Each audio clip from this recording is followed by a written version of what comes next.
for downloading this episode of Cork Talk with me, Tim Atkin. A weekly conversation with some of the most famous people in the world of wine.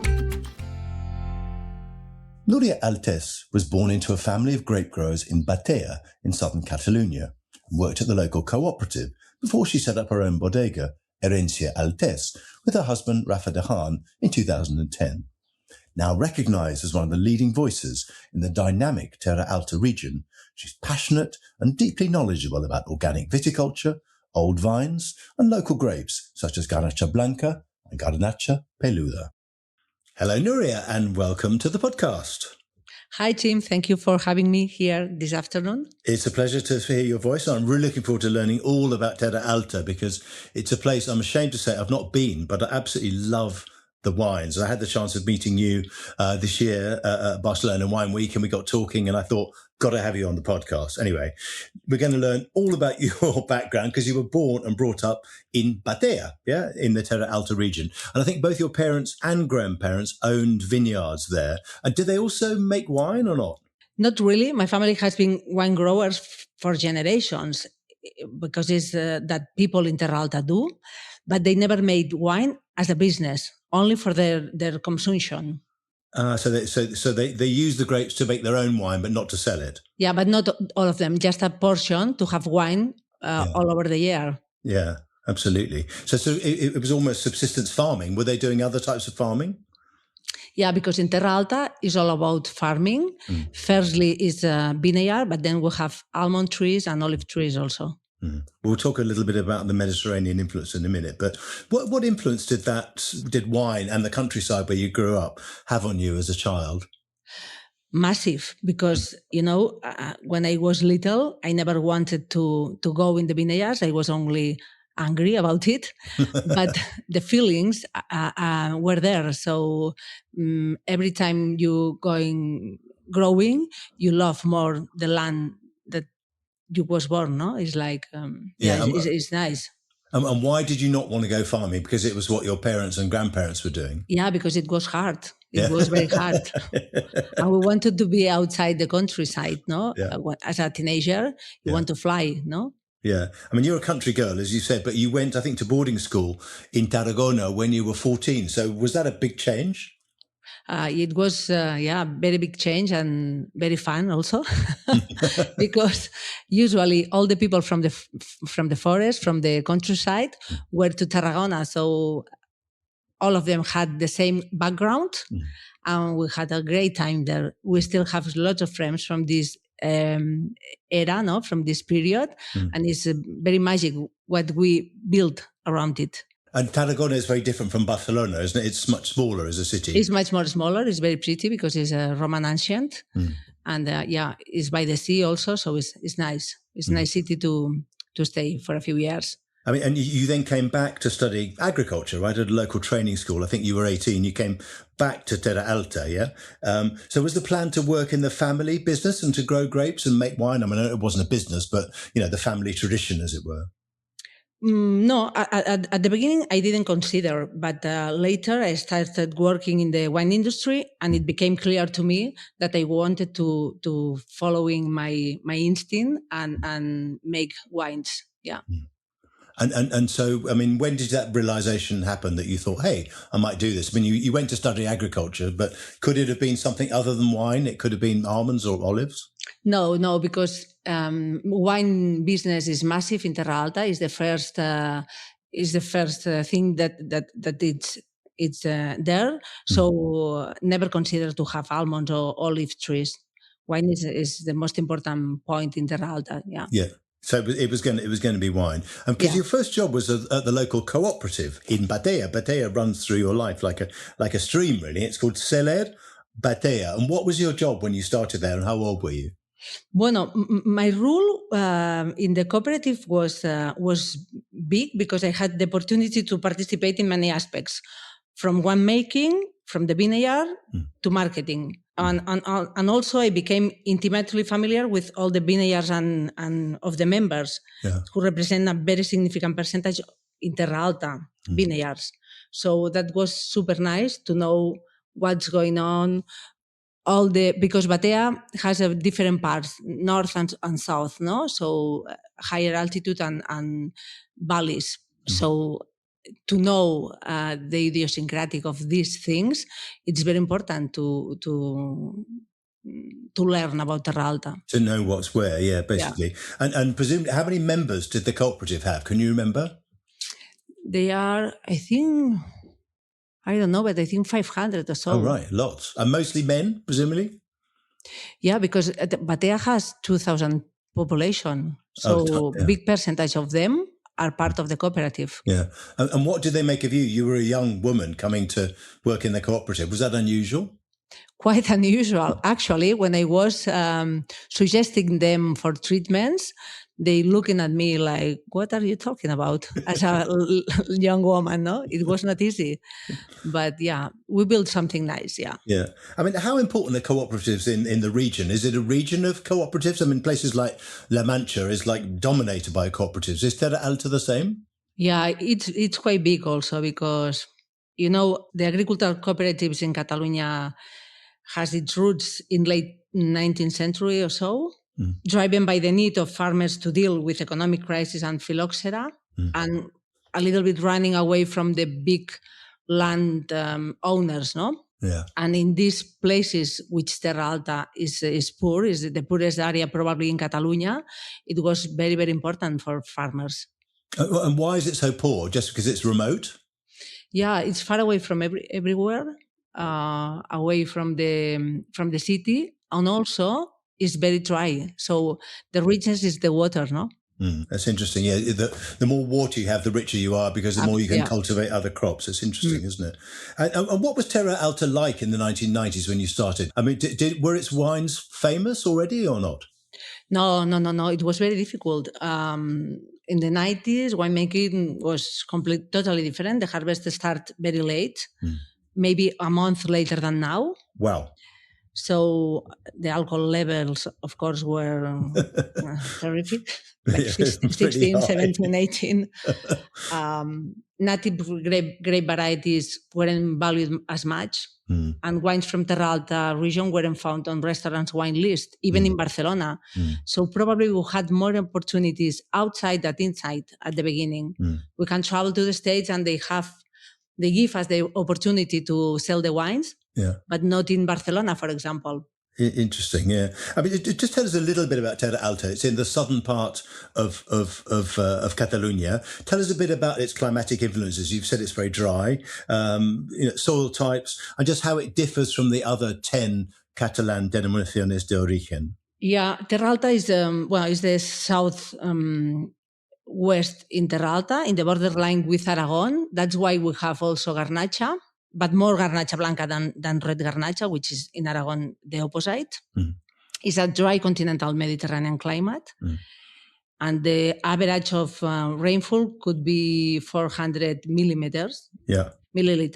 And then we have two local winds, which are a huge influence on the area. One is the garbi, coming from the seaside, so brings us freshness from the sea to the vineyards.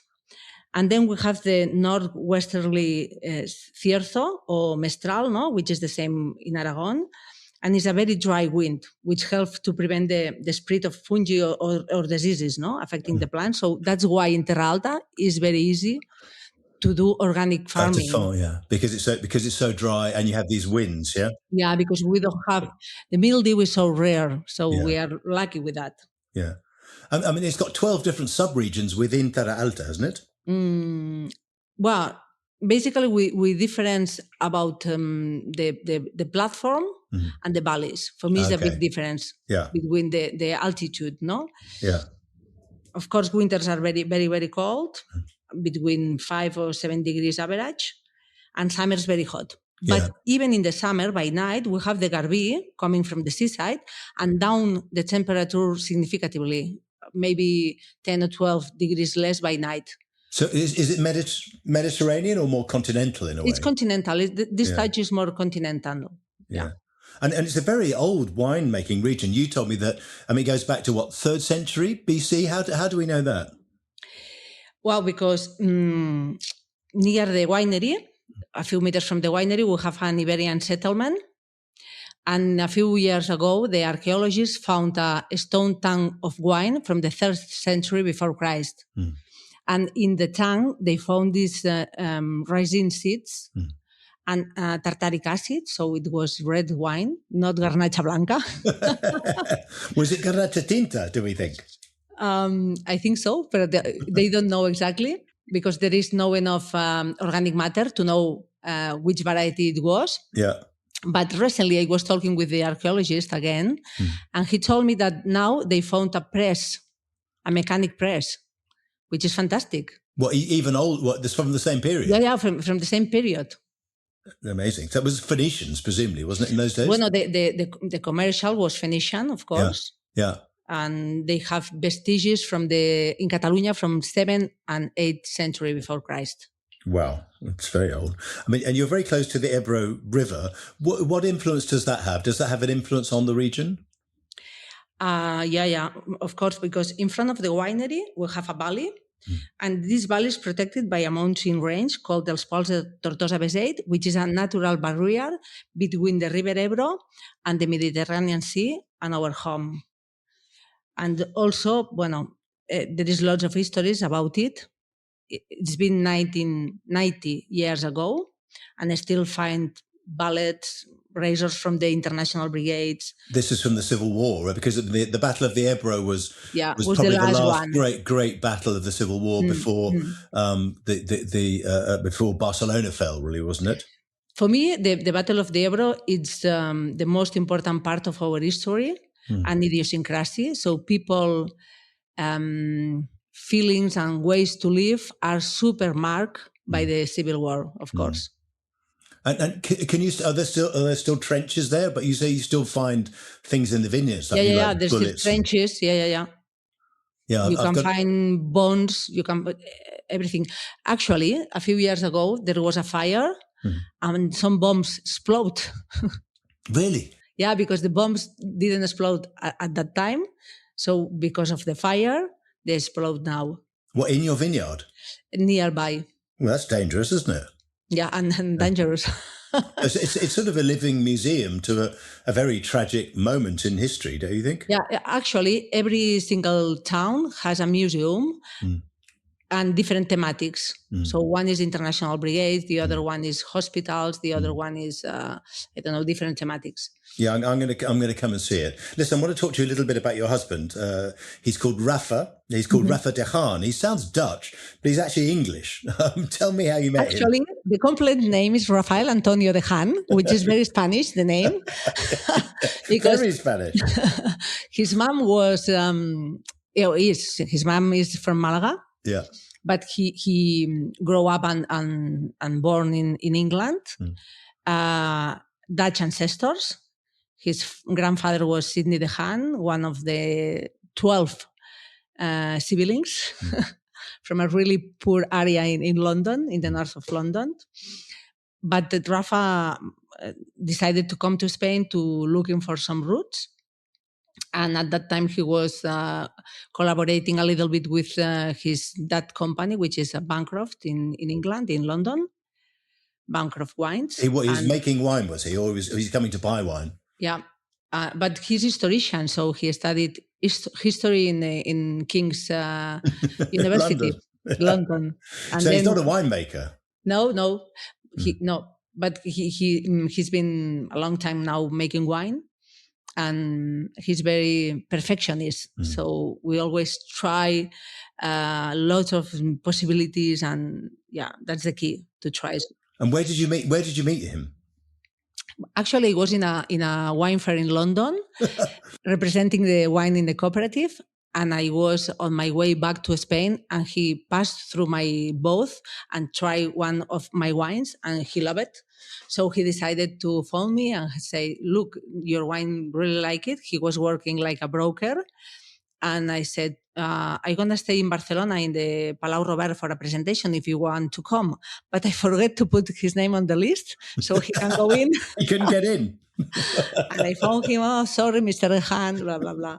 And then he down to the winery and we met each other. Yeah. And when you got together, and when did you decide to set up your own project and leave the cooperative where you were working, which is the cellar Batea? That was in 2005. And the first wine you made was the Terra Alta wine, wasn't it? Yeah, Las Colinas del Ebro, a homage to the international brigades. So in the front level was a Corbera de Ebro, which is a bomb town in Terra Alta. And yeah, it was nice, but we use a New Zealand winemaker. So he introduced lots of techniques that now we are the opposite, so far away from that period. But it was a learning. Every step is a learning for us. And then you started making wine in other Spanish wine regions, which you still do, don't you? No longer, but only Batea in Ribera del Duero that you know. Yeah. But that was very nice because we had the opportunity to make wines in many different places: Rioja, Valdeorras, Rías Baixas, Bierzo, Mancha, lots of them. And depends of the winery, we had different formulas to work. Sometimes we both grapes, but sometimes only make the blend. It depends a little bit of the relation with the winery. Yeah. But it was a very good experience to learn about different varieties and terroirs all over Spain. And Batea you bought, right? Yes. Yeah. So and Batea is an amazing property. I mean, it's some fantastic wines coming out of there. And then 2010, so 5 years later, you went back to Terra Alta. You'd made a wine there, called Las Colinas del Ebro, and then you went back to make your own wine under your own label. And you were, I think, using your family's grapes. Well, how many hectares of your family's grapes were there? My family had around 9 hectares. And we own now 55 because we bought 3 principal fincas, all of them in the platform because we like this altitude. And happy with that. No, my father is retired, so we still manage the family vineyards, and we have 4 wines as a single vineyard. I see. So you started off with your family's own grapes. I mean, having made, because the wine you made before, was that with your family's grapes as well, with the New Zealander? Bueno, with the New Zealander, we choose a tank in the cooperative, and we manage that tank only. And made it in a certain way. And now you were going back to your roots, really, which was where you were born, the vineyards that you grew up with, yeah? Absolutely. It's when you talk about your region, you talk better than if you talk about other regions because it's part of you. And was it important that you'd learnt about from other regions in Spain to see why Terra Alta was so special in a way? But I think I'm less objective because I was born there. So my feelings are in Terra Alta, no? And that's true. The people from Terra Alta is very proud to be from there. We have this sensation to be part of there, and it's because we have been there from generations. So every single people in the town know each other. Altés is my surname, but also the surname maybe 50% of the population. So is it true? It's a big family. It's like Smith in England, yeah? Or Dupont in France. I didn't know that. They're all called Altés. Are they all related or not? Yeah, absolutely. So it's very, very friendly, very easy. Yeah, I love it. I mean, now, as you said, with Rafa, you own 55 hectares in Terra Alta. Just tell us where they are on which soil types. And you've talked about what you call the platform, the plateau, really, and then the valleys. Just how much do they differ in altitude? Our vines are all of them between 400 and 450 meters above sea level. And it's, for me, it's a huge difference. You find it with the Syrah, for example. Syrah in the valley is sometimes over ripeness, but Syrah in the platform, it works really, really well. No, so in 2013 we decided to make fully organic grapes because also it's very, very easy in Terra Alta to do it, and basically is that. And what are they planted with? They're Mediterranean grapes, essentially, aren't they? I mean, Garnacha, whether it's Blanca or Tinta or Peluda, we'll talk about those in a minute. Are the main grapes? Would that be true? Basically, we'll have white Garnacha, Garnacha Negra, Garnacha Peluda, Cariñena, and a little bit of Syrah, which is the only foreign variety that we use. So it's a big influence. You talked about Aragon, really. That's the closest. Aragon and Priorat i Montsant. Priorat and Monsanto. Okay, so it's very similar to those sorts of places, really, isn't it? And how many of your vineyards are single vineyard wines? Because you make some vineyards some wines where you blend across the vineyards, and some are single parcel wines, aren't they? Actually, we have 4 wines that are single vineyard. Yeah. Is la Serra Blanc, la Serra Negra, which is la Serra Blanc is Garnacha Blanca, and la Serra Negra is mainly Carinyena and a touch of Garnacha. And then we have la Xalamera, which is Garnacha Negra, and Lo Grau del Inquisidor, which is Syrah. What's it called? The Del Inquisidor? Lo Grau del Inquisidor. What does Lo Grau mean? Lo Grau is the flattest part before to up a hill. Ah, okay. So it's like the bottom of a slope. The bottom of sí. Del Inquisidor is an inquisitor. It was an inquisitor, but apparently it was not from the church. It was a tax... tax man. Yeah, a tax man. So terrible, even worse. It wasn't very popular. No, I bet it wasn't. And are you fully organic? We are fully organic, yeah. Yeah. And you certified, registered organic as well, yeah? Yes. Yeah. And tell me a little bit about what you've been doing with cover crops, because I know that's something that you've been using, I think, with an eye to climate change, really, and combating it, right? Yeah. Bueno, we were... at the beginning, we do a project with Vitec, which is a laboratory in Falset. Yeah. And in front of the winery, we have a plantation of Garnacha Peluda. Mm. So the plantation, we divided by 3. One is till, completely till. In the middle, we have cover crops, just one row and the other no. Mm. And one full of cover crop.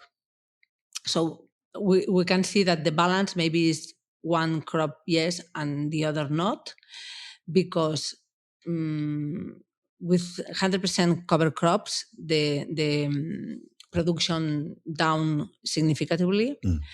And also because Terra Alta is a very dry weather, so you have to be careful with that. But the balance is the mix. No? A mix of tilled soil and cover crops? And cover crops. Okay, interesting. One tilled soil, one row's till, and the other one with cover crops. Yeah, and if you just use cover crops, there's too much competition for the water, right? Yeah. But I don't know if with the pass of the time, the plant created this resilient and maybe it works better in the future. We'll see. We'll have to wait a little bit more. I mean, it's a region of old vines, isn't it, as well? It is a region of old vines, yeah. I think one of the most old vines of Garnacha Blanca are in Terra Alta, for sure. Yeah, in the world, probably. In the world, yeah. Yeah. I mean, what are the advantages of working with old vines? Bueno, in a dry weather, it's very important because they have a very deep roots. Mm. So even in a very dry conditions, can sense water underground. Mm. Are there any disadvantages? Yields, maybe? You don't get as much production? Yeah, the production. The production cost, because Terra Alta is very complicated to sell wines at certain price. Mm. Even if they deserve it, no? But we have a limit of price. So the cost of production of the Garnacha, which is very, very, very old, is super high. Yeah. You need a little bit of the reflected glory of Priorat in a way, because they get high prices, don't they? Yeah. They are the rich neighbors. They're the rich neighbors. So, Garnacha Blanca, this incredible grape, it's the emblematic grape of Terra Alta. Do we know when it arrived and from where? Did it come from Aragon, do we think? No. It was introduced in Terra Alta in the 17th century by the church. You know, the church always engaged of wine. Yeah. And apparently there was Malvasia, and they decided to throw away the Malvasia and planted Garnacha Blanca because they thought that it was more good for the dry weather. And it was, because it's very resilient to the dry weather. Yeah. What percentage of the region's 6,000 hectares would be Garnacha Blanca? Half? No, less. It's around 1,450 hectares, which represents about 25% of the total. Yeah. But those would be the biggest plantings in the world, really, wouldn't they, of Garnacha Blanca? It is, because it's like 30% of the Garnacha all over the world. Wow, yeah, amazing. And why does it age so well? It's just got natural acidity? Is that the main reason? It's the acidity and it's the adaptation to the terroir, I think. Yeah, Because the tasting we did together in Barcelona, where we looked at all those old examples, it's unbelievable. It's world class the way it ages, right? Yeah. And also it has this particularity with the TDN, no? Like the Riesling. When with the age, it has this aromas of hydrocarbon, petrol, and it's so complex. And are there lots of different styles of Garnacha Blanca in the region? A lot, because it's so versatile. So you can do it as a brisat, as an orange wine. You can do it as sweet wine, non-skin contact at all. There is lots of possibilities. That's why it's so rich, the variety. Does it work with oak, Núria? Is it well with oak also? Does it work well with oak? Yeah. Yeah. Tell me a little bit about this project called Garsol. What were you doing there? You know everything, huh? I know everything. I've looked you up. Well, Garsol starts with the necessity to create synergies with other wineries in Terra Alta, because, I don't know which is, maybe because the Civil War, we always look by the side, not never in front. But it's a nice and very rich exercise to collaborate and go together, because otherwise it's impossible to arrive to the market, especially with the international market. So Garsol is a project of soils. So we studied the soil. We do lots of calicatas all over the fincas. We decided which ones we choose, focusing in Garnacha Blanca. So a calicata is like a soil pit. You dig a hole in the ground and look at the soils, yeah? And then we are looking for the relation between the soil and the wine. It's so interesting. And Garnacha Blanca it expresses terroir, doesn't it? Place on different sites. Yeah. No, it's a brilliant grape variety. And all of them are so different because of the soil, because of the managing, everything. I love it. I think it's a fantastic variety, and it's the prices are good. I mean, not that's bad for you, but good for us as consumers, right? Now, you've said that the other red grapes there is mostly Garnacha, and we'll talk about the two Garnachas in a minute, and Carignana and Syrah. Now, when did Syrah arrive? Because that's an outsider, isn't it? Syrah for me is familiar since I was little, because it was planted in Terra Alta around 40 or 50 years ago. Yeah. Already. And who planted it? The cooperative? Yeah, because, there is a big companies that buy grapes in Terra Alta. So the farming asked to these companies, what do you recommend me to plant? And they recommended Syrah, sometimes Cabernet Sauvignon, lots of foreign variety, mainly French. And that was going to big wineries in the Penedès, was it? Yes. Yeah, interesting. And then you've talked about Garnacha, and there are two Garnachas that you grow. One is called Garnacha Tinta, red Grenache, and the other is called Garnacha Peluda, and Peluda means hairy Grenache. Why is it hairy? What's hairy about it? Yeah, it's not very fashion, huh?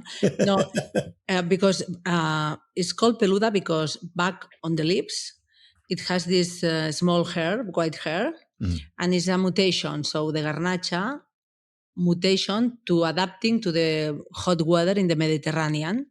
So this hair helps the plant to breathe in a really hot weather. So it's Garnacha that's adapted itself to a hot climate. There is a few plants that do the same in the Mediterranean, for example, the rosemary. It has this hair also in the lips. So there's what's rosemary? Romario. Is it Romario? Romero. Sorry, yeah. Romario is probably a footballer. so it's Romero Peludo, is it? Yeah. Yeah. Okay, interesting. And how much of what you've got is Garnacha and how much is Peluda? Quite a few. I don't know the percentage, but in Terra Alta, it was more popular Garnacha Peluda than the other Garnacha. Wow. But people, when registered, they put Garnacha because in the 90s, when the farmers arrived to the cooperative in the harvest period, because the Garnacha Peluda, it has a bigger berry and is red. So if you watch the variety through the sun, it's always red. So it was like penalized because at that time, the wineries wanted this deep color on the red wines. and the Garnacha Peluda never had. So people thought it was lesser quality, right? Yes. Yes. Just because the grapes were bigger and it had less colouring matter. Yeah. Very interesting. I didn't know that about the hairiness, if you like, was the protection against the sun. Very interesting. I suppose so. It's like suntan cream in a way, basically. Yeah. Absolutely, and also very good for the global warming. Yeah. Interesting. We'll talk about climate change in a minute because I want to talk more about that. Let's talk about your winemaking style now, because there's a team of three of you. There's Rafa, your husband, and there's a winemaker called Gérard Mercader. He sounds very French. Is he French or Catalan? No, it's Catalan. It's Catalan. It sounds French. If you know him, he's a little bit like Bruce Springsteen physically. Oh, is he? Right, okay, lucky him. But he is better making wine than singing. Yeah, exactly. But he's probably better at making wine than, Bruce Springsteen's good at singing, but I don't think he'd be much of a winemaker. I mean, who does what? I mean, what's the winemaking style? Do you share a vision, the three of you? We share a vision, but the philosophy and style is from me and Rafa, from both. And Gerard is involved also. He's more the hand executive, in the winery. And then during the period of harvest time, I prefer to be in charge of the vineyard, and Rafa is more in the winery. Yeah. Vineyard girl. From the start, yeah? Yeah. And how has your winemaking approach evolved since you made the first wines in 2010, I think, wasn't it? Well, the first wines in Terra Alta with your own grapes. It changed massively because we do now early harvest. Much earlier. We start harvesting middle August. Wow. So less alcohol and fresh wines. We use lots of whole bunches fermentation on reds, concrete and foodress rather than small barrique. So very different from the beginning. And we try to do minimum intervention in terms of, for example, we use indigenous yeast rather than inoculated. So we change so much. Yeah. It's interesting, isn't it? People think of that style as being modern, but in a way it's very traditional, isn't it?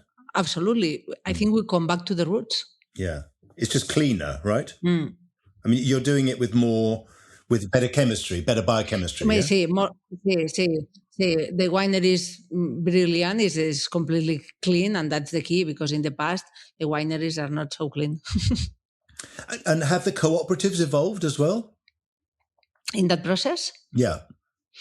They have another velocity. They have another velocity, and also because they have, for example, Batea has 10 million kilos of grapes, so they have the necessity to sell a lot. How many kilos do you guys have? No, we buy a little bit of grape, we purchase grape, but our production is 200,000. It's very, very little. Yeah, so Batea is a big co-op, right? It's big co-op. It's the biggest in the Terra Alta region. Yeah, that was interesting because that was a good place for you to learn in a way, because you could see a bit of everything, as you said, right? Yeah, and they have the opportunity to learn because they have lots of different vineyards, varieties, climates. Yeah. As experience is fantastic. Yeah. Now, I want to talk to you about Vin Brisat, because I saw you earlier this week in Barcelona and you won the orange wine category in Fintan Kerr's new Catalunya report, which is on my site. And you definitely make one of the best examples. Tell us, how do you make Vin Brisat? Well, Brisat is very traditional wine in Terra Alta, because the ancestors always make the Brisat whites. They don't think about it, just did it, no? So it is... At some point is a homage to our roots and these people that start doing Brisat. Basically, the grapes, everything is harvested by hand, no, in small boxes. Once in the cellar, the grapes are steamed and crushed, and then racked to the stainless steel tank to cool the most with the skins. And it's always Garnacha Blanca you use, is it not? Always Garnacha Blanca. That is the only white variety we had. Yeah. Okay, so I didn't know that. It's a traditional style that people were making orange wines before they were famous, right? Absolutely, or not famous, but before they were popular or trendy, as we say in English. But the point is that in the appellation we have a category for Brisat wines. Yeah. Because it's not a white. So if you put in a wine list in a menu in a restaurant, it's difficult to understand no? Yeah. So I think it's so important to have a category for Brizat. I think that's true. I want to come back to climate change because we talked a little bit. We were talking about cover crops and we were talking about how dry the region is. I mean, a couple of years ago in Catalonia, it was terrible, wasn't it? I mean, 2 years with the drought. Although this winter's been a bit wetter. I mean, are you allowed to irrigate where you are or not? Yes, in Terra Alta there was a project. I think it was starting the 80s or 90s. I can't remember. To bring water from the River Ebro to irrigation. But now, because we are so brave or in conscience, we don't have any irrigation in the vineyards. You've got nothing? No, we don't have. But we are thinking about it because 23, 24 and 25 has been really, really dramatic in Catalonia and in Spain in general. So we think about it. And this year, at least there's water in the ground, isn't there, basically? Yeah, this year is the vigorosity of vines is fantastic. Really, really good. Yeah, almost the opposite of those vintages of 3, 4 and Absolutely. 5. Yeah. I mean, is it particularly marked in Terra Alta or is it exactly the same situation in Priorat, for example, or Montsant? I think it's almost the same. Yeah, it's the same thing. Yeah. How do you think Terra Alta is going to develop over the next 25 years? I mean, you're still young. How can it become better known and recognised internationally? Are you getting there? Are people finally starting to say, hey, these wines are amazing? Bueno, I have a lot of faith. So I think Garnacha Blanca has an opportunity because it's a super versatile variety and it pairs really well with food, which is the key. No, we have to talk about food when we talk about wine because it's always been part of our culture and gastronomy.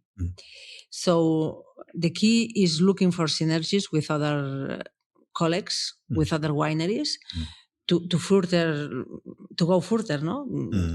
That's why we create this project of Garsol to start to cooperate together.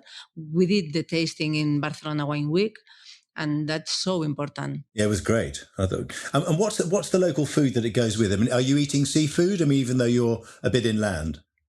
We are inland, so the only fish that eat when we were little was cod, salted cod. So bacalao, yeah? And sardine.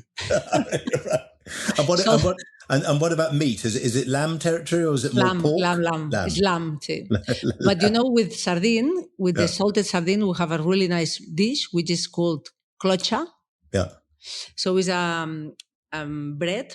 It's a farming bread, a round bread. You take out the inside and then you put tomato grill, sardines, and really nice olive oil, and you eat the half kilo of bread. And you put on half a kilo as well. I like the sound of that. Next time I see you, we're going to try that. I mean, it might work with anchovies as well, would it, from the coast? Yeah, it could be. Yeah. Yeah, exactly. Listen, I mean, how do you get away from wine? I mean, you're busy, you're selling the wine, you're making the wine, you're in the vineyards. Is there any way that you can just relax?